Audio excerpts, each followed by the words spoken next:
நான் இப்போ வந்து பிரிஞ்சி சாதம் செய்ய போகிறேன். பிரிஞ்சி சாதம் செய்கிறதுக்காக அத்தனை பொருளும் எடுத்து வச்சுருக்கேன். பச்சை பட்டாணி, கேரட்டு, தேவையான உப்பு, புதினா, தக்காளி, பச்சை மிளகாய், இது பீன்ஸு, வெங்காயம், நெய், தயிர், கேரட்டு, பிரிஞ்சி இலை. வாங்க வீடியோக்குள்ளே போகலாம். பிரியாணி அரிசி எடுத்து ஊற வச்சுருக்கேன். பாருங்கள், அதை ஊறிங்குது. இதால் 2 டம்ளர் போட்டிருக்கேன். அதனால் 3 டம்ளர் தண்ணி எடுத்துக்கணும். நெய் போட்டுக்கிறேன். ஸ்டவ் பற்ற வச்சுட்டேன். நெய் போட்டுக்கிறேன்.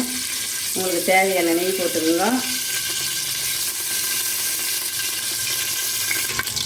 இது கொஞ்சம் இது இலை போடுறேன், பிரிஞ்சி இலை, கொஞ்சம் இஞ்சி பூண்டு பேஸ்ட்டு, தேவையான 2 வெங்காயம் நறுக்கி வச்சுருக்கேன்.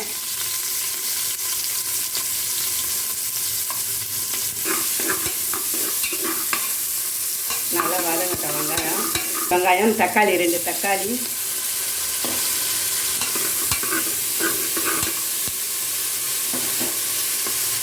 பச்சை பட்டாணி போட்டிருக்கேன். வெங்காயம் தக்காளி நல்லா வதங்கட்டும். அது கூட பச்சை பட்டாணி போட்டிருக்கேன். துளியுண்டு மஞ்சத்தூள் போட்டுங்க. துளியுண்டு மஞ்சத்தூள், தேவையான பச்சை மிளகாய், பீன்ஸு, கேரட்டு, இது எல்லாம் நல்லா வதங்கட்டும்.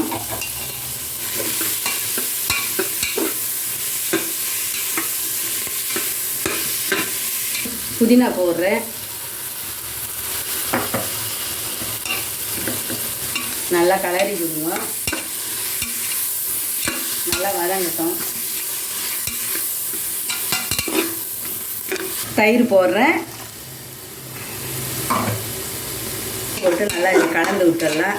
கலந்து விட்ட பிறகு தேவையான உப்பு உங்களுக்கு எவ்வளோ தேவையோ அவ்வளோ போட்டுங்க.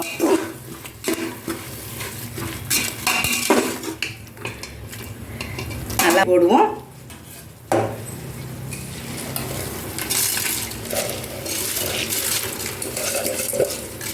நல்லா அரிசி போட்டுட்டு நல்லா ஒரு கொஞ்சம் கலந்து விட்டுருவோம்.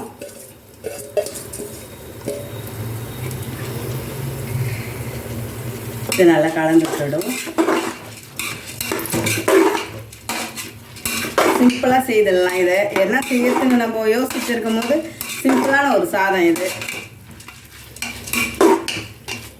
நல்லா வதங்கட்டும். தண்ணி போட்டுக்கலாம்.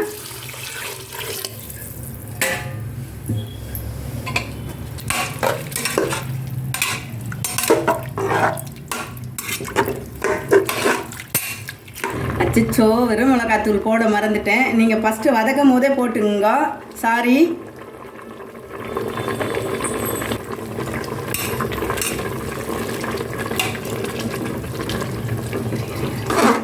நல்லா கொதி வந்துடுச்சு.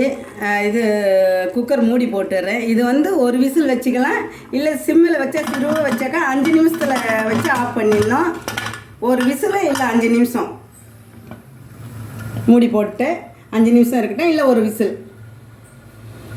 குக்கரை நான் திறக்க போகிறேன். சூடு ஆறிடுச்சு. திறந்துட்டேன். பாருங்கள், சாப்பாடு பாருங்கள் இன்னும் பழன்னு இருக்குது. பாருங்கள், பிரிஞ்சி சாதம் சூப்பராக இருக்குது. பாருங்கள், ராணி கிச்சனை மறக்காமல் பாருங்கள். லைக் பண்ணுங்கள், ஷேர் பண்ணுங்கள், கமெண்ட் பண்ணுங்கள். வணக்கம்.